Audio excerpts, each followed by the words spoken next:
This is a Swede Speaks. Recently, a 37-year-old man was acquitted from physical abuse of his wife by Solna District Court. The man and his wife were married in accordance with Sharia law 7 years ago.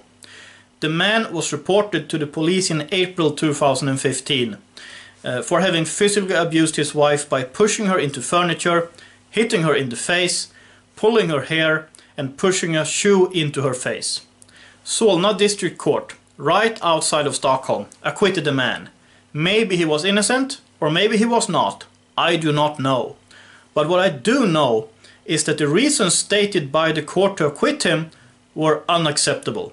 One of the reasons was that the man, quote, comes from a good family, as opposed to her, which also is of importance for the question of his guilt, close quote. Another reason stated by the court was that the woman's credibility is lowered by the fact that she was not crying when she reported him to the police, and that she reported him to the police at all. The court writes the following, quote, the normal thing in these circles is that it is further on that a woman tells the family that she is being physically abused if she is being treated that way in order for the issue to be solved within the family.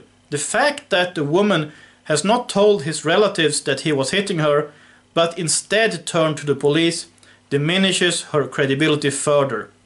Close quote. What does this sound like? Does this sound like Western law? Or does it sound like something else? Does it sound like Sharia, Islamic law? Well, to me, it sounds like Islamic law. When did Sweden become an Islamic country? A member of the Center Party, Ebdisam Aldebe, whom I recently mentioned in This Week in Sweden, in the video that I uploaded on March 3rd, was the one with the decisive vote in this case. She is a juror at Solna District Court and represents the Center Party, which used to be the Farmers League, and a party caring about the interests of farmers and the countryside.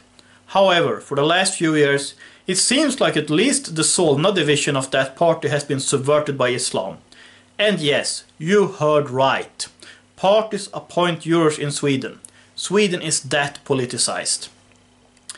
I mentioned her last week because the Swedish non-socialist debater Rebecca Weidmo Uvell highlighted that Ebdisam Aldebe supports Sharia laws for Muslims in Sweden. And now this court case. So it does look like we have our first Sharia ruling in a Swedish court.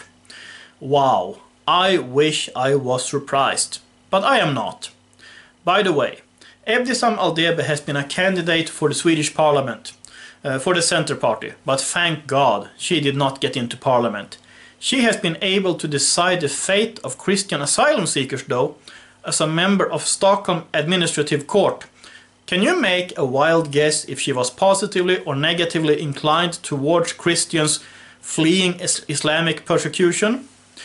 You know, the hashtag metoo movement has been very strong in Sweden.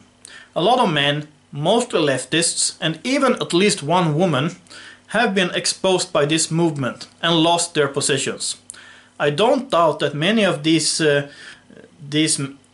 people actually deserved it. However, these men and the women who report them through hashtag #MeToo usually belongs to the upper middle class or upper class of Sweden. Whenever the very real problem with Islam, Islamization, and Islamic views on women have been brought up in Sweden, politically correct third-wave feminists are just not interested. Recently, the newly appointed leader of the feminist initiative, which is the Feminist Party of Sweden, Gita Nabawi, claimed that ethnic Swedes have just as much honor culture as Islamic immigrants have. Sounds like an absurd statement, right? But that is the way these people reason, and they refuse to help fight Islamic misogyny. So, hashtag #MeToo does not protect all women in Sweden. Not if you happen to be a Muslim woman. Ebdisam Aldebe's husband, Mahmoud Aldebe, is the previous chairman of the Muslim Association of Sweden. A few years ago, he sent a letter of demands to Swedish parties. The letter contained what he thought Swedish parties should do to make Muslims feel more welcome in Sweden? Here is what I think. Muslims should not feel welcome in Sweden. Assimilation or deportation. And it is the immigrant who has the duty to assimilate. Islam does not belong in Sweden. Islam does not belong in Europe. Islam does not belong in the West or in any non-Islamic country. Actually, Islam does not belong on this planet.